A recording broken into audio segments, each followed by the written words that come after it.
الله أكبر.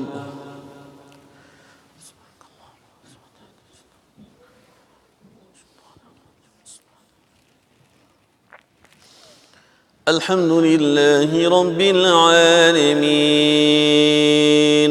الرحمن الرحيم مالك يوم الدين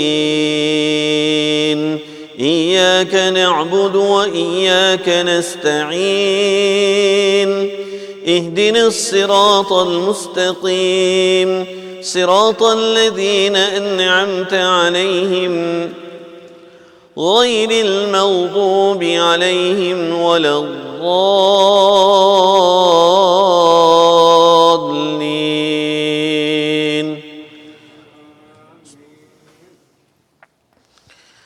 والسماء والطارق وما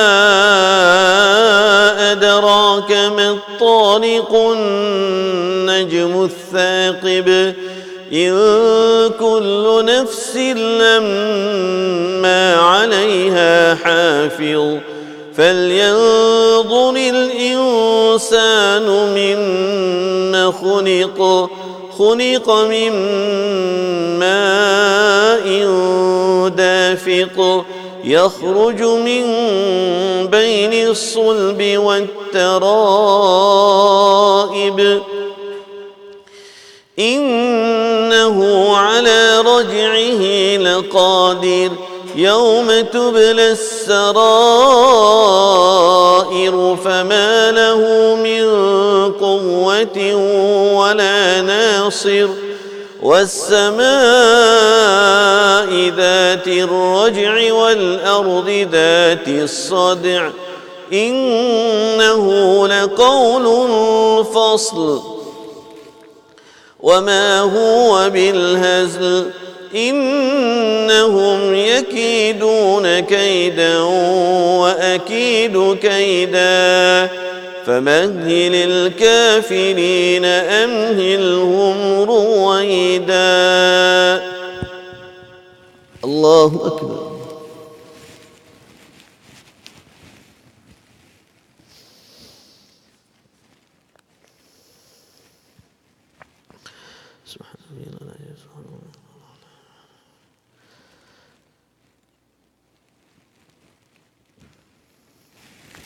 سمع الله لمن حمده. الله أكبر.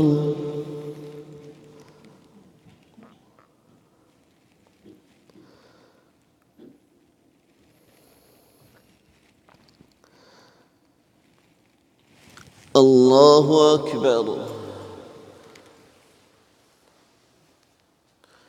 الله أكبر.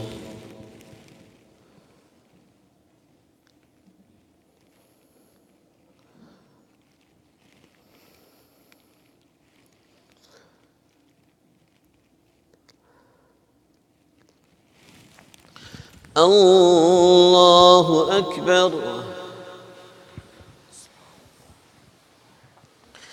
الحمد لله رب العالمين الرحمن الرحيم مالك يوم الدين إياك نعبد وإياك نستعين اهدنا الصراط المستقيم صراط الذين أنعمت عليهم غير المغضوب عليهم ولا الضالين.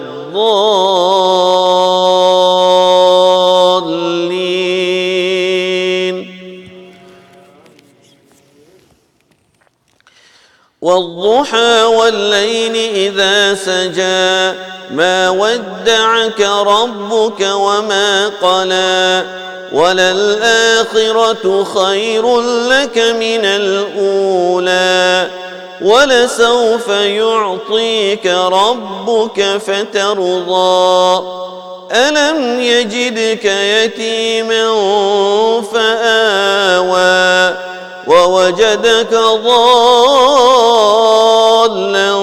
فهدى ووجدك عائلا فأغنى فأما اليتيم فلا تقهر وأما السائل فلا تنهر وأما بنعمة ربك فحدث. الله أكبر.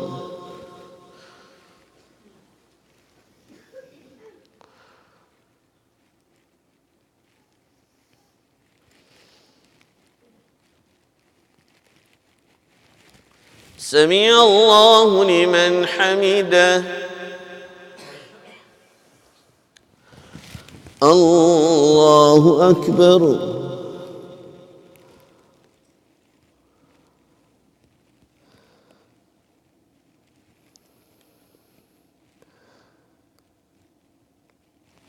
الله أكبر.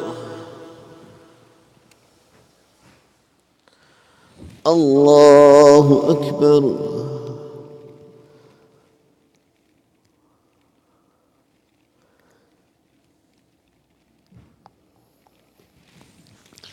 الله أكبر.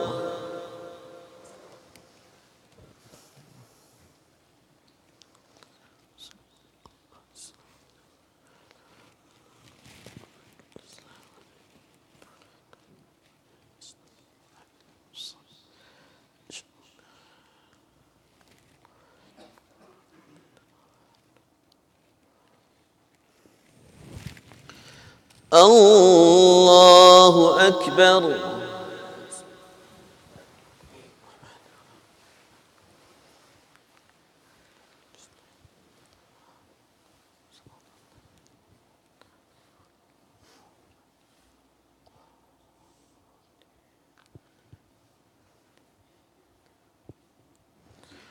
الله أكبر.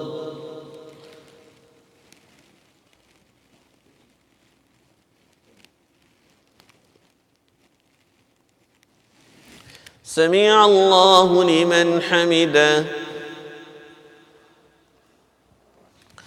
الله أكبر.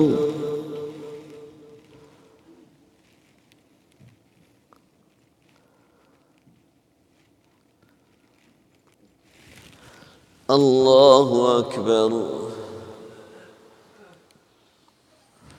الله أكبر.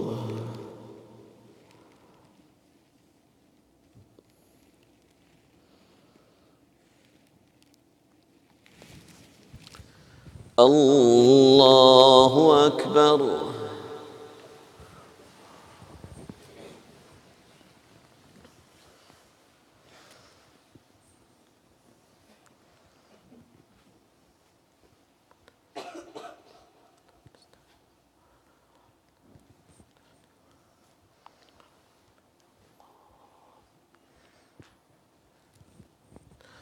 الله أكبر.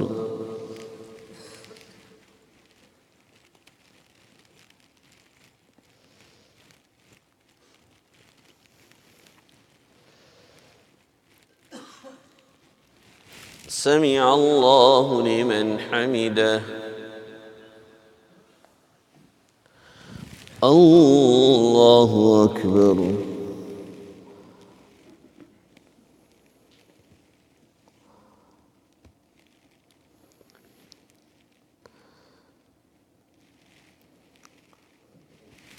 الله أكبر.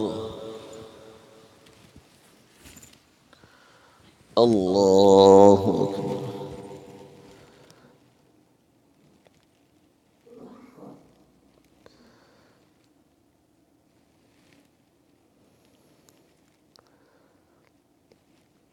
الله أكبر.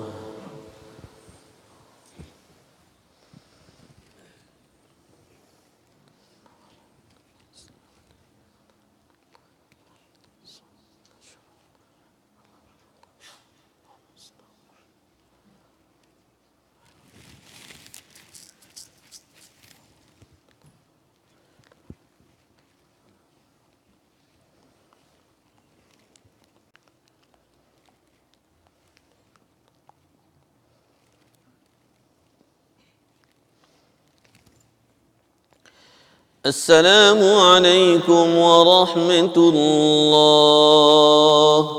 السلام عليكم ورحمة الله.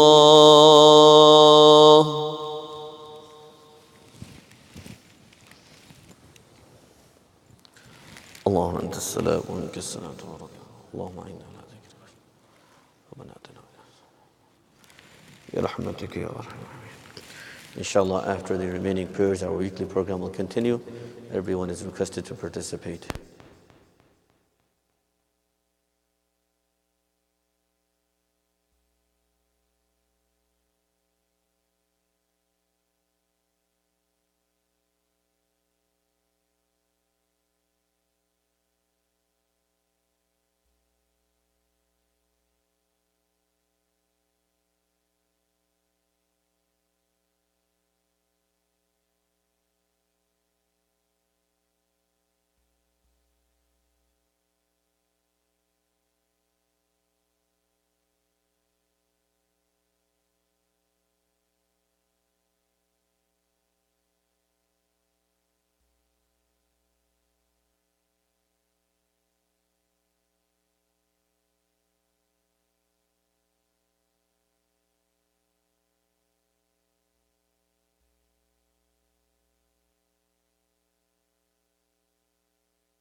أعوذ بالله من الشيطان الرجيم.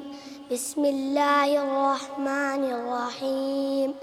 إن للمتقين مفازا حدائق وأعنابا وكواعب أترابا وكأسا دهاقا لا يسمعون فيها لغوا ولا كذابا جزاء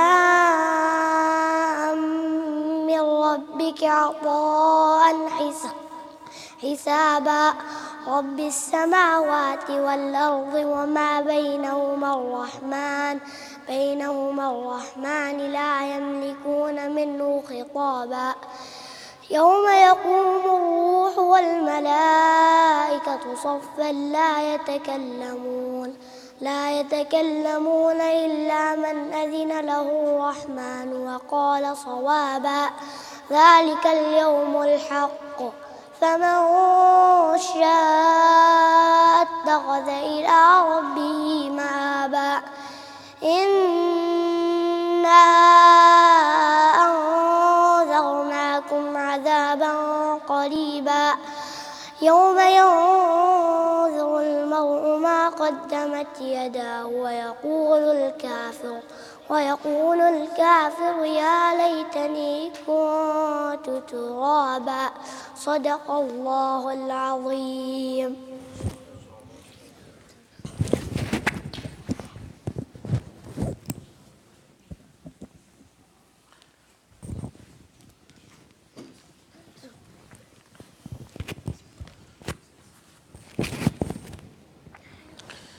السلام عليكم ورحمة الله وبركاته.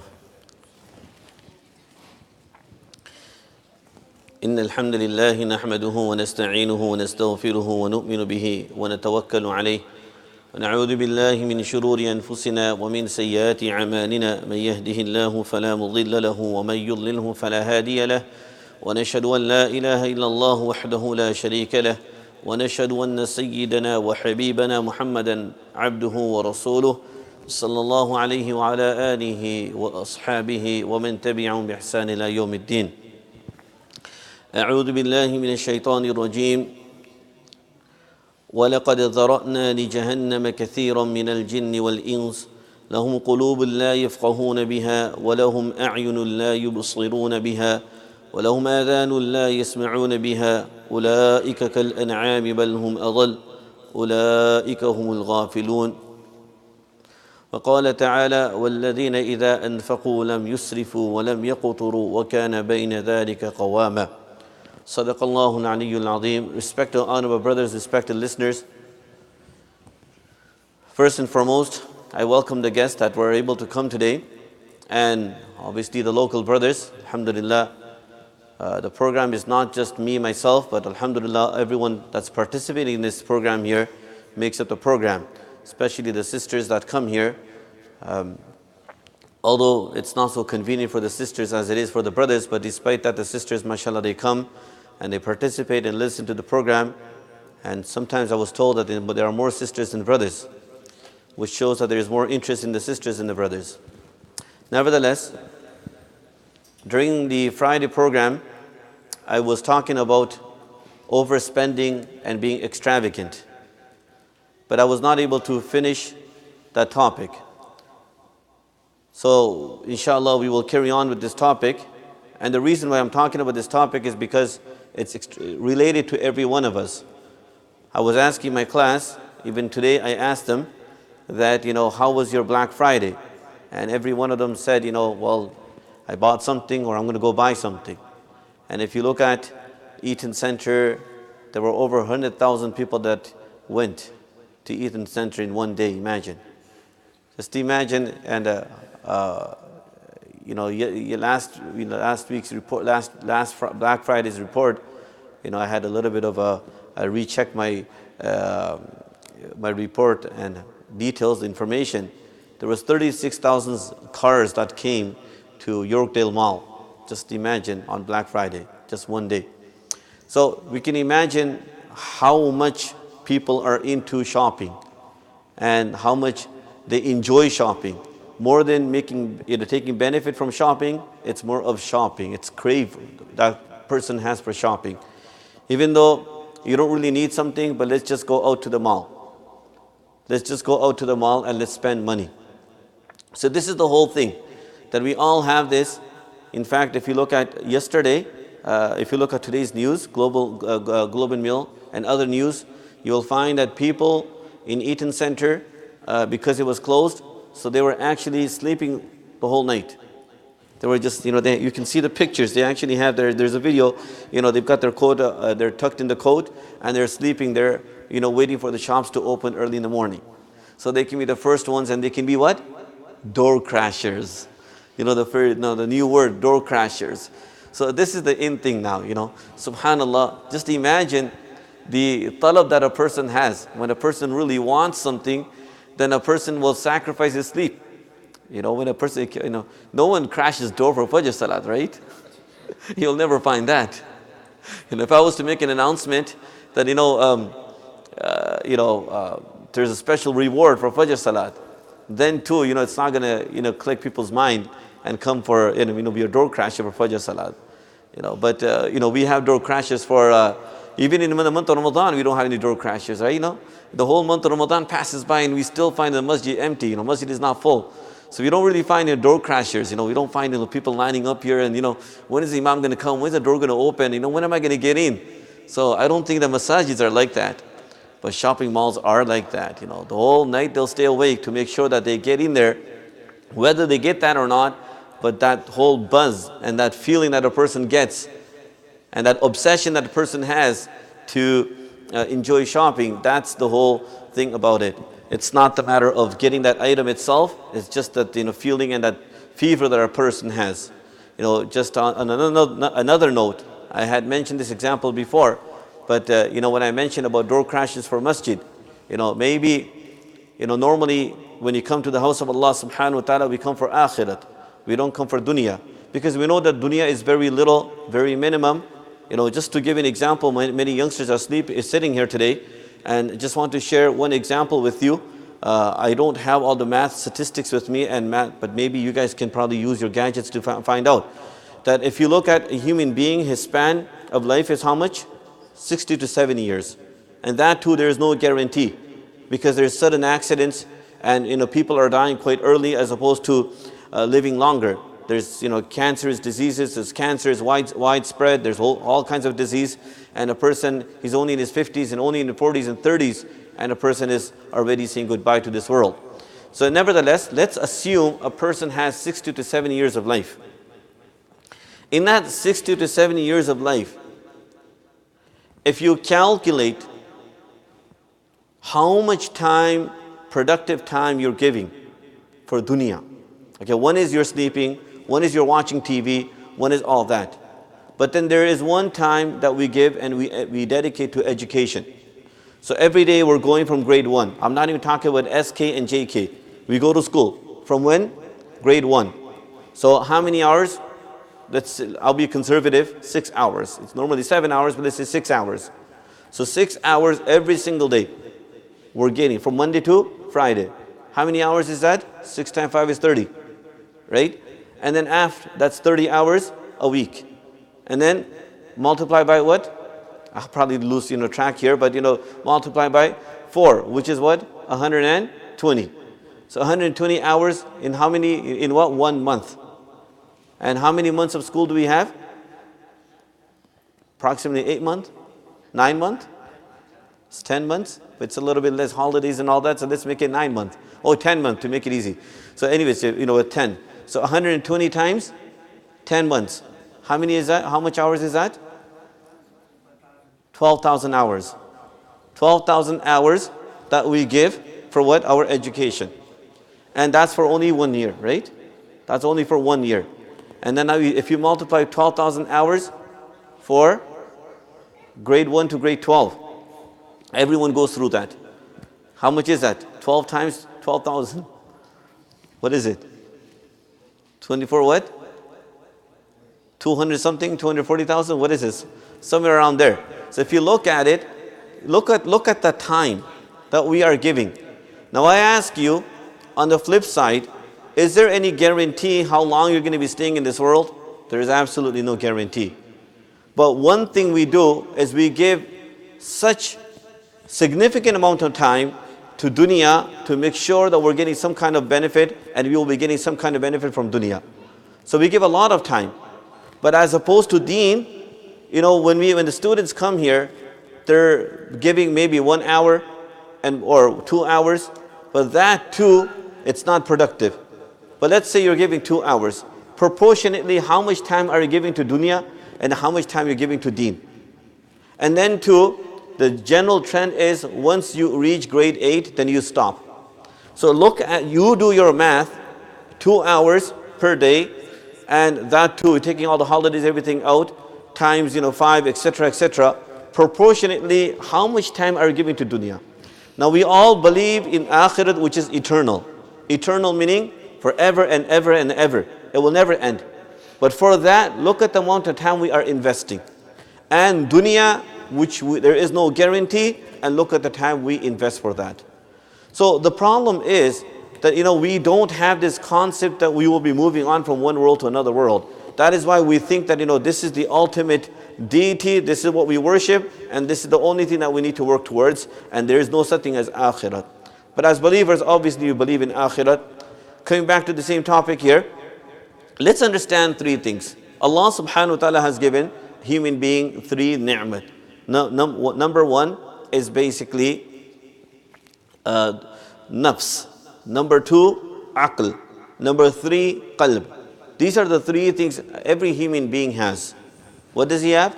Nafs. Number 2, what does he have? Aql. Number 3, what does he have? Qalb. These are the 3 things every human being normally has under normal circumstances. Nafs, this is the markaz, and this is the focal point for all our desires and obsessions. Aql is where we are able to gain knowledge and we are able to balance ourselves. So aql, we can say this is the markaz and focal point, a center for what? For rational thinking, for balancing ourselves. And qalb, what is qalb? Is a place of emotion, jazbat. It's a place for what? Emotion. It's a center for what? Emotion. This is where all the emotions are. So we have 3 things. Aql, we have what? We have nafs, aql, and qalb. So we don't think, what happens with qalb? Obviously, sometimes, when someone dies, we start crying. Sometimes when someone gives us something, we get happy. It's a place of emotion. Nafs, this is the place where a person, what he does, especially when a child grows up, it's all about his nafs. I like to do this. I like to do this. A child, if he wants to eat something, then what is he going to do? He's going to he's going to cry, and the mother's going to give him milk. If he wants to drink, he's going to cry, and he's going to get that. And in fact, when the child grows up, it's only nafs. The only thing that's moving the child is basically the nafs. So whatever his desires are, that is exactly what he does. So he follows his desire right through all the way. Now when he gets a little older, he goes to grade 1, he goes to grade 2. So now it's not only his nafs, he's going beyond that, and now he's using his aql. So before that, he was not using his aql, he was dependent upon his guardian, he was dependent upon his mother, father, etc. But now when he has some education, he's using his aql. Now with his aql, he will think, no, I should not be doing this, I should be doing this, I should not be doing this here. And obviously qalb is a place of emotion. Now let's understand, when a person grows up with nafs, when a person grows up with what? Aql, and he starts to get knowledge. When he starts getting knowledge, what happens is, after that he starts to think, and he develops obsession. Obsession for what? Beauty. For what? Perfection. So he wants to make sure that things are perfect. He has lots of interest. He lots of craving for different things. Try understanding what I'm saying here. So now when you are growing up, before it was only nafs, whatever your nafs told you, that's exactly what you did. But now when you have aql, now you're able to see different things. Now you're able to do different things. So you apply your nafs, and you apply your aql, your intelligence. With these two things here, now there's another quality which is developed. And that quality is called what? Obsession. So now you're full of what? Obsession. You're craving for beauty, perfection. So every person obviously wants to make sure that he looks good, or she looks good, she looks pretty, she looks beautiful. And the same thing, like a person, a man, he wants to do exactly the same thing. So now he's growing up making sure that from head to toe everything is perfect. So he's going to check 10 times in the mirror. So that's why you find when you're driving as well, you find especially you find more sisters doing that than men. But every time they stop at a light, they're going to pull up their mirror, and inside they have a special mirror, right, just for them. Maybe that's why they designed it. Sometimes if you ask the dealers, why do they have a mirror? And that's been there since the 80s and 70s. So you pull that up so that now they're looking in there. So every stop, they're looking, they're making sure that everything's perfect, every hair is perfect, everything is perfect, eyelashes, eyebrows, everything is just perfect. There's a crave, there's an obsession for that. So you want to make sure everything is perfect. Your nail polish. In fact, you find sometimes the sisters, they're so obsessed with beauty, men as well, but more so with women, they're so obsessed with beauty that they will make sure that their nail polish, they will take 45 minutes or maybe 1 hour just to make sure that they're perfect and they are the way they want to look. So what is this? Obsession. So a person wants to be perfect. Guys as well, they also have craving, and they also have obsession for their body. And what do you call that? What do you call? Six packs. There you go, 6 packs. So you want to have 6 packs, and your biceps and all that. So now you have that. So you work out. You put those kind of things on, those shirts on. So you got to obviously you're attracting. So this is obsession for our body, but it's not restricted to our body only. It's in everything. Our clothing, we want to make sure our clothes are perfect. We want to make sure our food, it's not only in our body, it's not only in our clothes, it's also in our body, in our food as well. We want to make sure that our food is perfect. The taste is perfect. Everything is perfect. We want to make sure that the food that we are eating, it has to be to that level that we want it to be. How many times when you have da'wat, the sisters, they 7-course meal. It just can't be a simple food out there. If we are inviting someone, then the whole day we'll be just preparing food. Why? Because someone is going to be our guest, and we need to make sure that we have what? Our standard of hospitality. So the whole day we will be going crazy just to invite them. So we have formalities. Why? Because we have this obsession for perfection. As a result of that, we will make sure that our food is to that standard that we want it to be, right? And similarly, the tea, whatever we drink. Sometimes, we find our sisters, they go overboard with that. I remember that if you go to all these bakeries in different places, you will find cakes, and they're made out of what? If you look at the cake, it's actually a car, but it looks like a cake. Or you will find a cake and it's a castle, and it looks so real that it doesn't even look like it's a cake. It looks more like a castle, a more model than as opposed to a cake, but it's actually food. People actually do that with fruits as well, because there's obsession for perfection. So we go so deep into it, and we do whatever we can. We spend all that time, we spend all that money to make sure it is according to our nafs. It's according to our desire. So what are we doing here? What are we doing? We have a cake, we're baking a cake. And what do we want to do? We want to make that into a beautiful castle. So we're going to make that castle.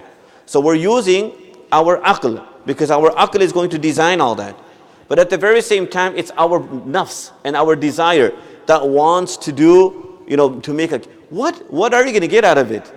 What are you going to get out of it by making a cake out of a castle? End of the day, you're going to eat the cake, isn't it? Cake is a cake. It's food. Regardless what you're going to do. But you're going to spend ridiculous hours in decorating the cake, making the cake to its perfection and the way you want it. So there was 2 things that were involved in it. What was it? Our aql and our nafs in doing that. We spend ridiculous amount of money in it. We spend ridiculous amount of time in it because our nafs wanted it like that, so we did that. I remember, not to take it out of, actually I appreciate it, the talents of sisters. But I remember when I was in Thorncliffe, and our Pad to Paddy team was a very big team, and it included about 40 sisters. And mashallah, the sisters, they used to help out a lot. So they actually, mashallah, they were giving, they gave out a special gift to all the ulama that came. And I was also given a gift by them. And in that gift pack, I received a special, it was actually a cookie, but it had my name on it, Ibrahim Kureshi, or Mufti Ibrahim Kureshi. And I'm looking at it. First of all, I just could not figure out that this was a cake. This was a cookie. I thought this was some kind of wood. I'm going to put it up on the wall or something. I just could not make it up. And then they said this is actually a cookie. Now it was designed so well with my name on it.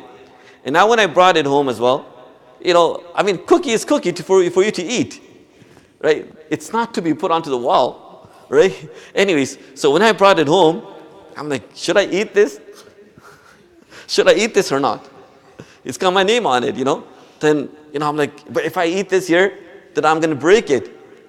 So you know what? I couldn't eat it, but my daughter just took it and she just broke it and started eating.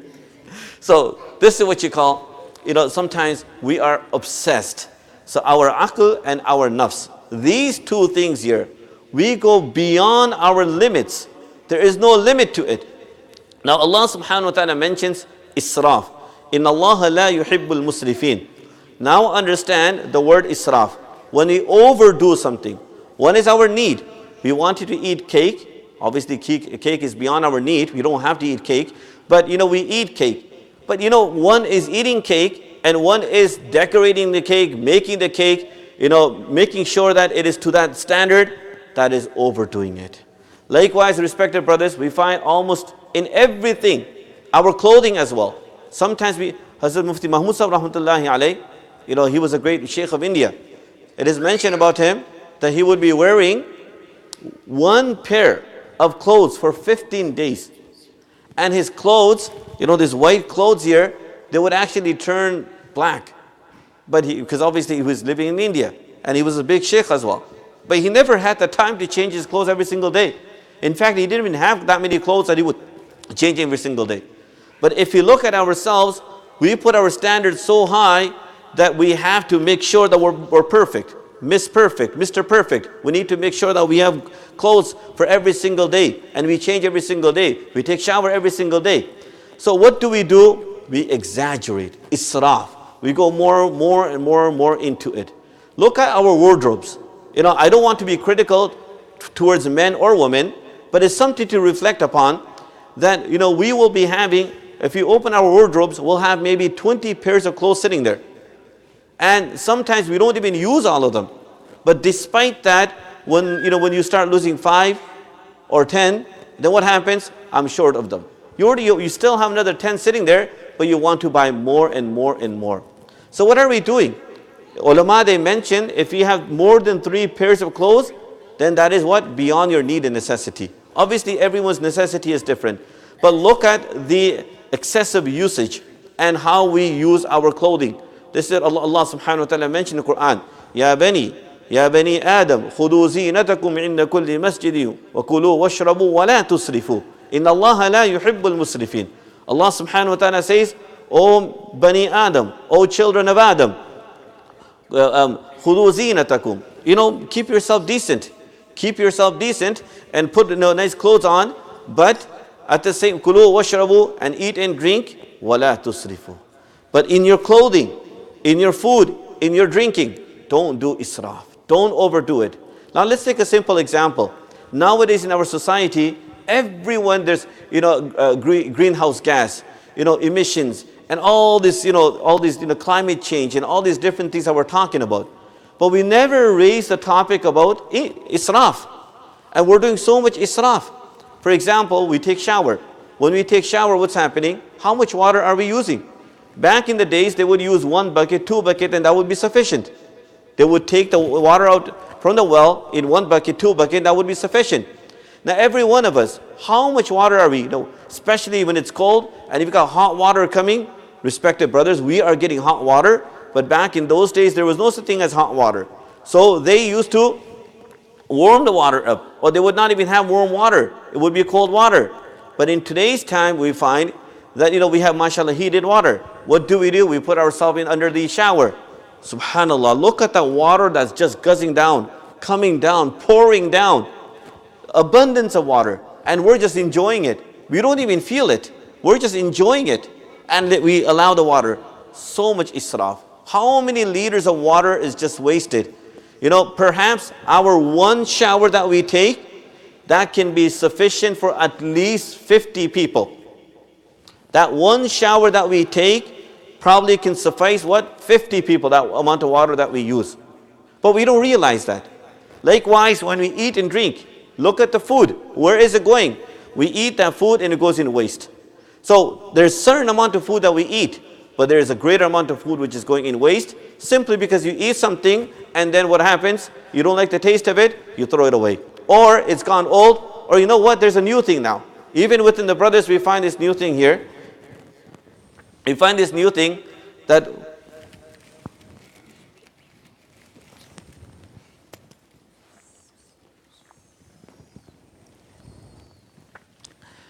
we find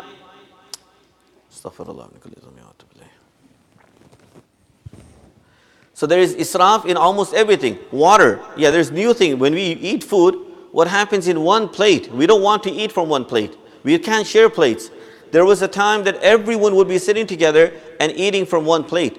But nowadays, we have to get our own plate. And what happens is, if one person eats from one plate, the other person is not going to touch that plate. So where is that food going to go? Into the garbage, into the bin. So what are we doing? Israf. So respected brothers, sisters, youngsters, this is israf. We are overusing things and we are misusing and abusing things. So the ni'mah that Allah subhanahu wa ta'ala has given us, this is from Allah subhanahu wa ta'ala. We should not abuse. We should not misuse this. Otherwise, when Allah subhanahu wa ta'ala takes this away, then we will see.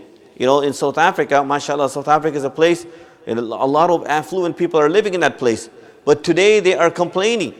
Today there has been a drought. It's on the news, global news, that South Africa is going through a serious drought.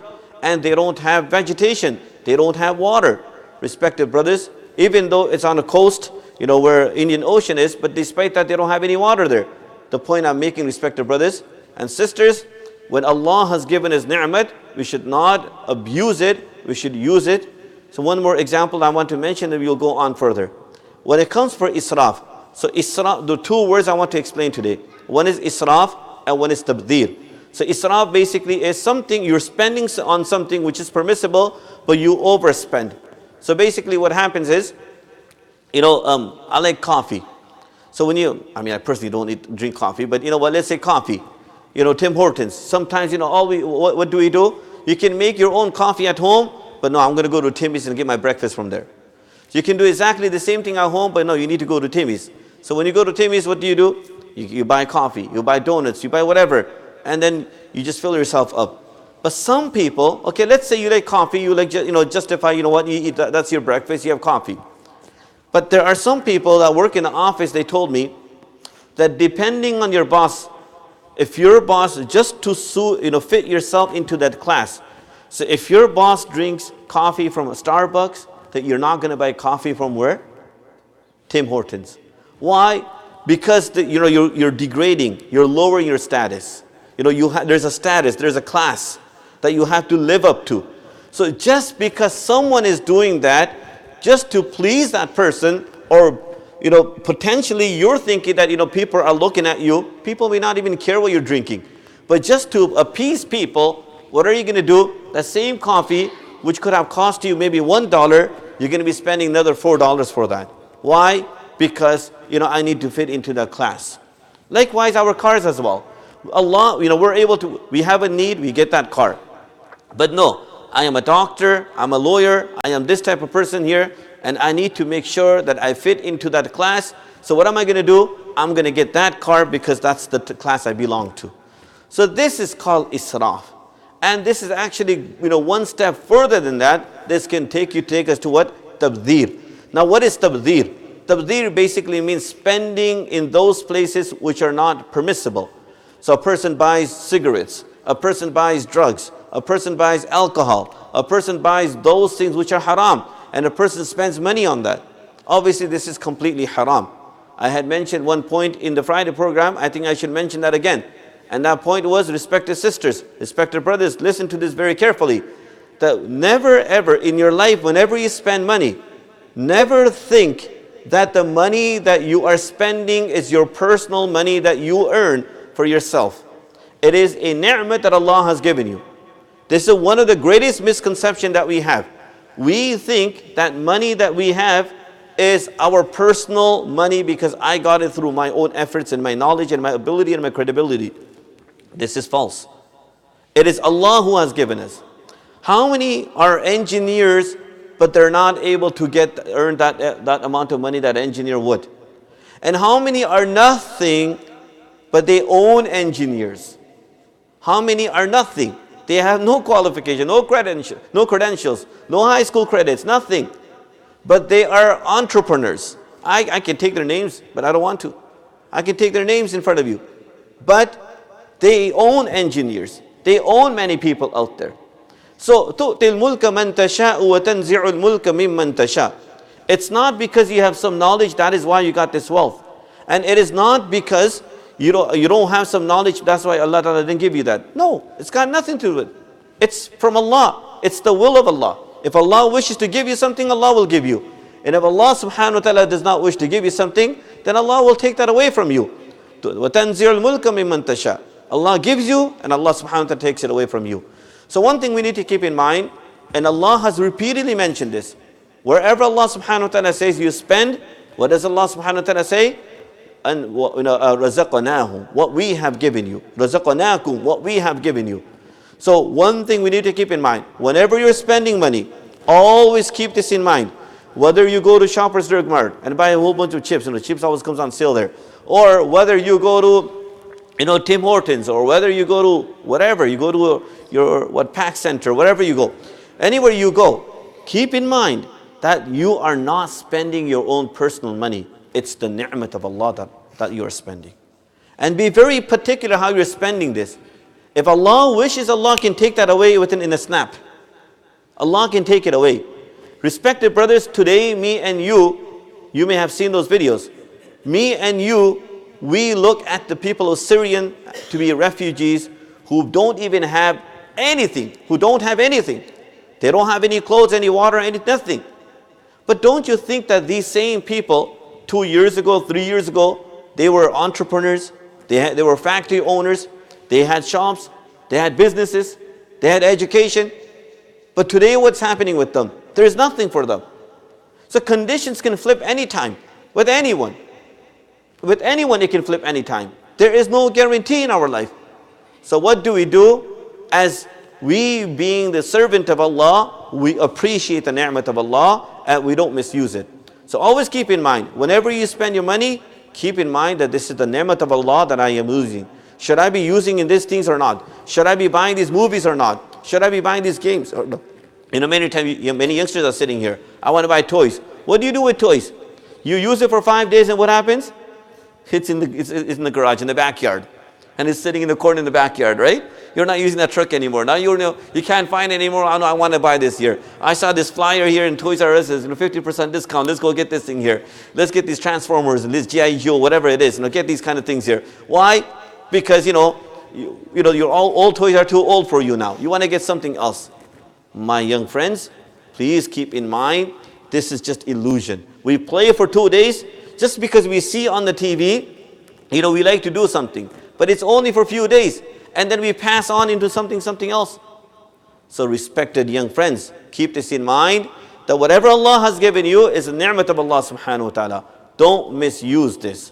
Allah ta'ala mentions those people who misuse the money of Allah, the wealth of Allah subhanahu wa ta'ala. Allah ta'ala says with regards to them that إِنَّ الْمُبَذِّرِينَ كَانُوا إِخْوَانَ الشَّيَاطِينَ وَكَانَ الشَّيْطَانُ لِرَبِّهِ كَفُورًا. Allah subhanahu wa ta'ala mentions that those people who use their wealth in impermissible, those in places where it's not permissible, they are the brothers of who? Shaitan.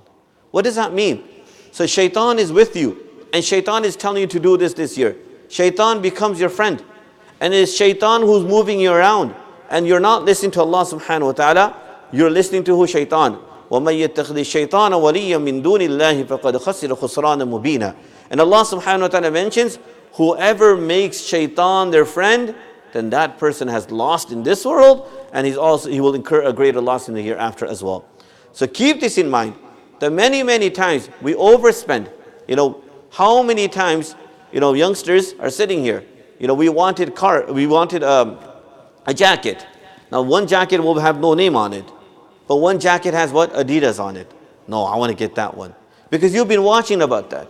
Same thing. They both say, you know what? The irony is, they're all made in China. They all come from the same place. It's just a different logo on it. Nothing else. Everything is the same. But what is it? One thing has a brand name on it, and one thing has no name on it. That's it. So because of that, what do? The price difference is a big difference, significant. One is $70, one is only what? Our brother Shahid, he works in Banana Republic. You can ask him all about clothing, and he will tell you exactly what this clothing industry is, how much things are, and how they go for, right? Especially if you shop in Yorkdale Mall, right, Shahid? How things are, the market price, etc. So youngsters, let's realize, when Allah gives us something, let's make good use of it. And look at the reality. After all, you need a jacket, so get a jacket. But just because one thing has a name brand, it's a name on it, no, I want to get this here, I want to get that, who are we going to please? I'm not going to take that person's name, but he's a well-known person. Please put this into your brains. Well-known person, he's still living from North America, in America. He once said that I don't know the path to success, but the path to failure is to worry about what people have to say about you. I still don't know the path to success, but the path to failure is to worry about what people have to say about you. And that is what's in us. What we do is, okay, if I wear this, what are people going to say about me? 99 times people won't even look at you. You probably came home, from home, you put this on, I've got Nike on, I've got this on, But who cares? People don't care about that. People are worried about their own selves. But we are thinking in our mind, people are going to think, people don't care. Just do what you have to do. Be reasonable. Now, respected brothers, the last point I want to mention is, Allah subhanahu wa ta'ala, when He gives us this wealth here, remember, there are many people, when Allah gives us wealth, there are many people who do not have this. That one extra dollar that you spend, it can probably save someone's life. Just $1, it can be a means of saving someone's life. We are so overspending. I know some nikah and marriages, $50,000. Average is about $30,000 to $50,000. That's our wedding expenses. And that's how much we spend. And if you look at the hall, there's a theme. Now they came up with a theme, you know that, right? If you look at it, even the guys are dressed up with a theme, the girls are dressed up with a theme. You've got the table set up with a theme. Everything is like in a theme. And subhanallah, what do you get out of it? What is it? There is nothing but just to show people and pomp and show, nothing else. And people, they don't care how many nikah I went to, and I can care less. I can care less. Sometimes I went there, I didn't even realize that there was a theme behind it. All I cared about, where's the food? The food is not coming. I cared about food, and the food comes, the food is good, that's it. But people go out of their way, and putting this theme and this chandelier, this thing here, that thing here. Who are we pleasing? Israf. Israf after israf. My young friends, keep this in mind. Save money. Keep that money and use it wisely. Use it in a place where you need to use it. And don't force your parents, and don't cry before your parents and tell your parents, you know what, I need to buy those transformers. I need to buy those cards. I see some of you youngsters, you're exchanging cards. That is waste of money. That is just pathetic. Cards? What do you do with these cards? I remember when I grew up as well, all these hockey cards. And then, you have one rookie card, you got to look for it. You guys just got to keep on, buying packages after packages, breaking seals after seals to make sure you get one rookie card. That's what they do. They keep one rookie card, which is probably in, 1 in 100 package. So you have to keep on buying it. It's all gimmick. It's all different way of you spending your money. And you know what the irony is? You know what the irony is? We like to shop, right? We like to spend money. But who's the loser at the end of the day? We are. The shoppers. You just end up incurring more and more debt. People just swipe credit cards. Or people just spend money. So at the end of the day, who's losing money? You are. But we think that, no, we're getting a lot out of it. So I'm not saying don't shop. All I'm saying is be realistic. Use your money where you're supposed to be using. Don't be a fanatic. Don't be a crazy person. Use your money where you're supposed to be using, and that will inshallah benefit you. And always keep in mind that the money that you have, I will share 2 stories with you, and then I will conclude. Last week, and he was actually, I think the boy is a Muslim, or he has some kind of Muslim name, but the girl was not a Muslim. Her last name was Jackson. So she, the 2 couples, they had saved up their money. And they were going to have a nice big wedding in a wedding hall with the catering company organized, with the food, with the pomp and show, everything was there. And they were going to spend about $50,000. It was actually in Metro News. And they were going to spend that much money to have their wedding done, wedding ceremony. But then they realized that people are in crisis. And they realized Allah put some senses into their mind. And they said, you know what? There is that young fellow who is on the shore, who's just saying help, help, help, help. Doesn't have anything. Imagine if it was to be your own son and your own mother. May Allah save every one of us. May Allah keep this country in peace. May Allah protect every one of us. But just imagine, hypothetically, if it was to be your own daughter in that situation where she is, she is crying for help. What would you be doing? What would you be doing? Imagine if it was to be your own son and your own brother, and he is crying for help, help, help. Any food, anything, give me and save me and protect me. What would you be doing? After all, most of the victims today are Muslims. And you know who's helping them? Non-Muslims are helping them more than the Muslims. Non-Muslims are helping these young Syrian refugees more than the Muslims are. If you look at SAH, that is the sponsorship companies or groups, NGOs. If you look at them, I only came across one Muslim organization, which was Islamic Foundation. Every one of them most of them are churches. 80% of the churches, they will be sponsoring families. Where are the Muslims? What do Muslims do for Muslims? Except for spending money, that's it? Except for pleasing their own nafs and their own desires and temptations? Can we really have that lion's heart? Even a lion sometimes, there was actually a video someone sent to me. A lion is actually looking after a small cub, calf of a baby of a cow, and is looking after it and nurturing it. A lion is doing that. Even a lion can soften its heart for who? For its prey. So where is our hearts? Do we have any feeling in our hearts? So these individuals here, they realized it struck their heart, and they decided that we're going to forego this whole wedding ceremony. We'll go to the city hall, perform our marriage, very simple marriage, civil marriage. That's it. Paperwork is done, no cost attached to it, nothing, and that's it. We're married. Everyone was shocked, but they all accepted that all that money that they had saved up, $30,000 to $40,000, that money is going to go where? To the refugees, to save someone's life. That is what they're doing. My young friends, my respected friends and brothers, what are we doing to help someone? What are we doing? Is it all about me and myself? Is it all about me pleasing my nafs and my shaitan? How long are we going to be doing this? Allah has given us such a great health. Alhamdulillah, Allah has given us wealth. Allah has given us so many different things which we can't even think about, as opposed to the people who don't have anything. When are we going to use these resources that Allah has given us to help the humanity? There may be people in Toronto that are in need of help. When are we going to start helping people and using our money for right causes? This is the question that we have for everyone. Let me share with the same story Respected friends, respected mothers, sisters, last story which I mentioned, I'll repeat this again because this story really struck me, and it's a real story, a true story, that when we do something, always do it for the sake of Allah subhanahu wa ta'ala, and treat this wealth that Allah has given us amanat and use it in the right place. There was one youngster. He used to drive and he used to help people. One day when he was driving, he met up in an accident, a terrible accident. And how was the accident?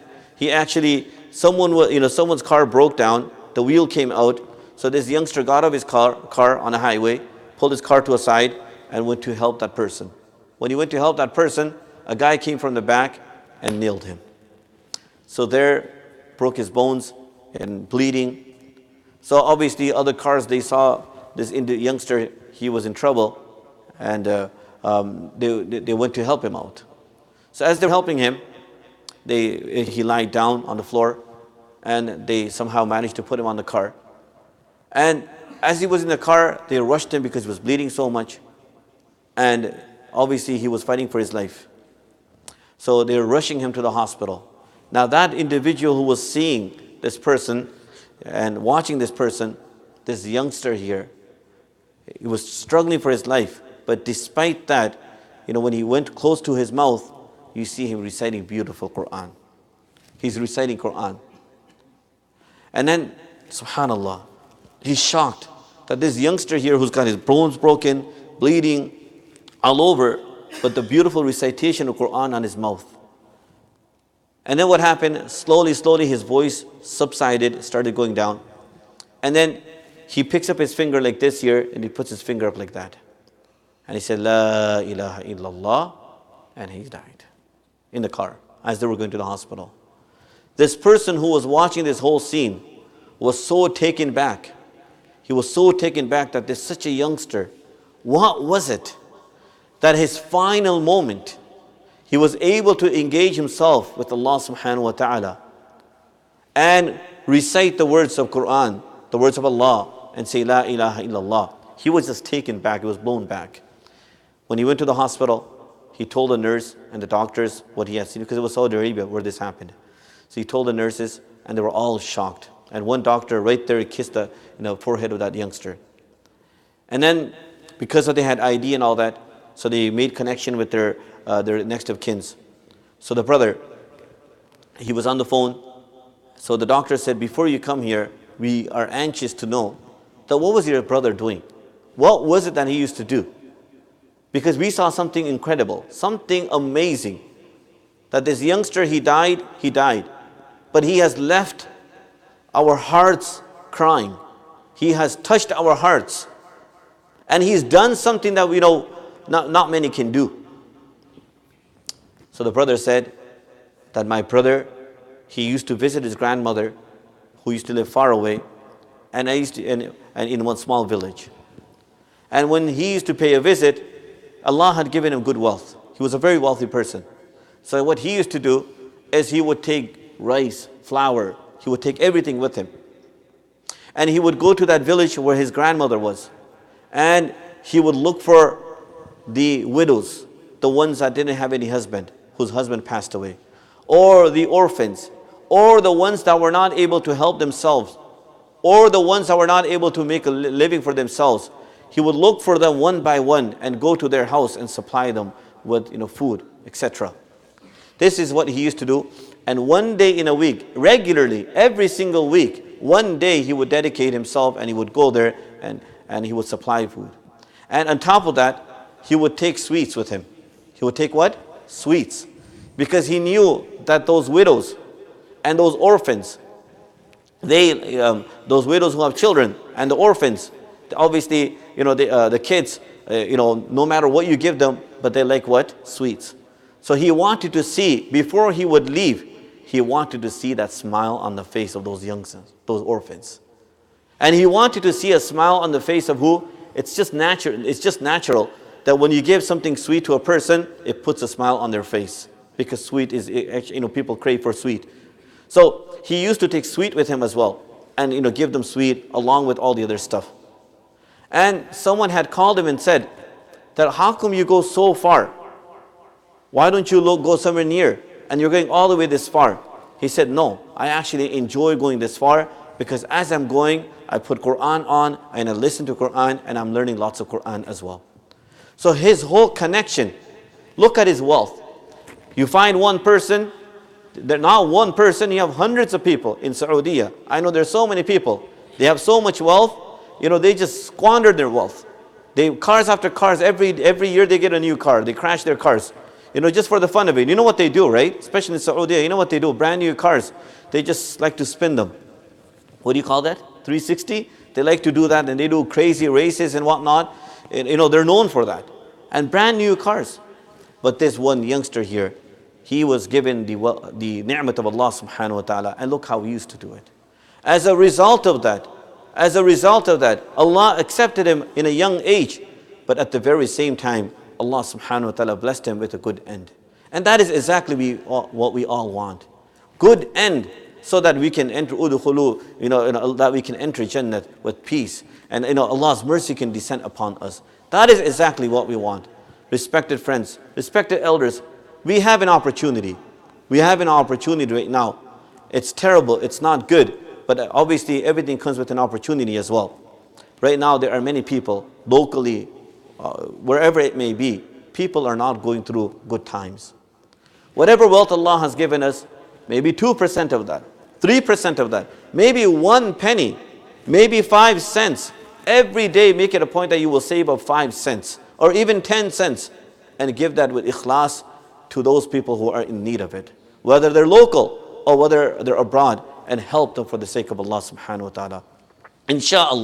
Inshallah, by you helping them, Allah will give you abundance of barakah in this world.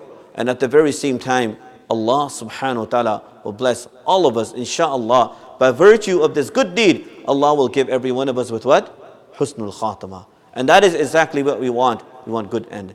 So, to conclude this talk here today, simple message is, do not be extravagant. Use your money wisely. The allowances that you get, use it wisely. And where you can save that money. Just like how these, the young couples, they save all that money, they will be sponsoring a family. Well, do whatever you can and save that money for the sake of Allah subhanahu wa ta'ala. I was very happy that I did this bayan today, Jummah bayan. And immediately when brother called me, I can't take his name because he told me not to take his name. But although I was not able to finish my talk, but he said that after listening to you, I want to sponsor one whole family. And obviously the cost of that is $27,000.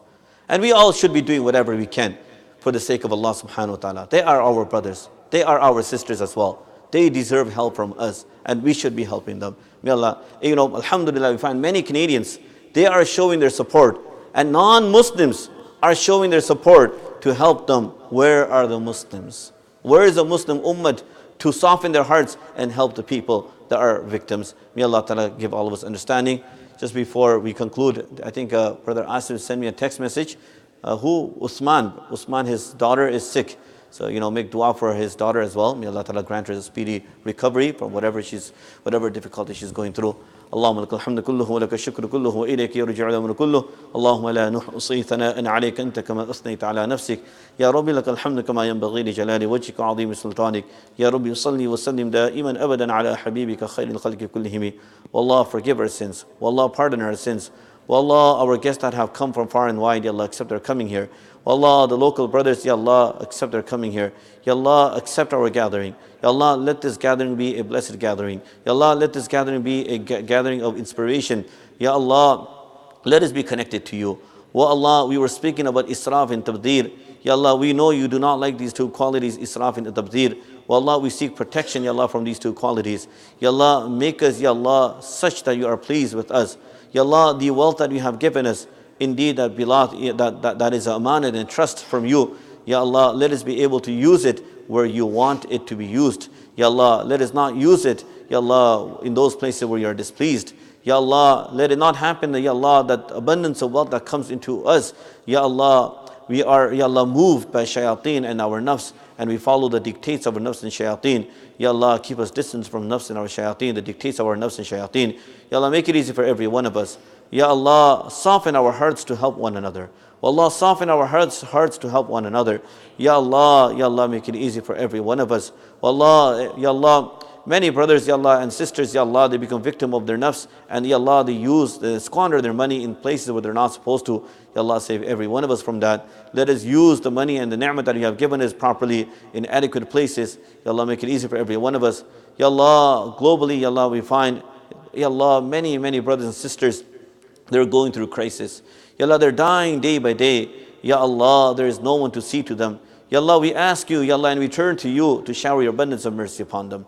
Ya Allah, make it easy for all those people who are desperately in need of help. Ya Allah, make it easy for them. Ya Allah, Ya Allah, Ya Allah, you are the most gracious and most powerful. Ya Allah, help every one of us. Ya Allah, help every one of us. Ya Allah, soften our hearts to help one another as well. Ya Allah, make it easy for every one of us. Accept our dua. Subhana rabbika rabbil izzati amma yasifun wa salamun ala al-mursalin. Alhamdulillahi rabbil alameen.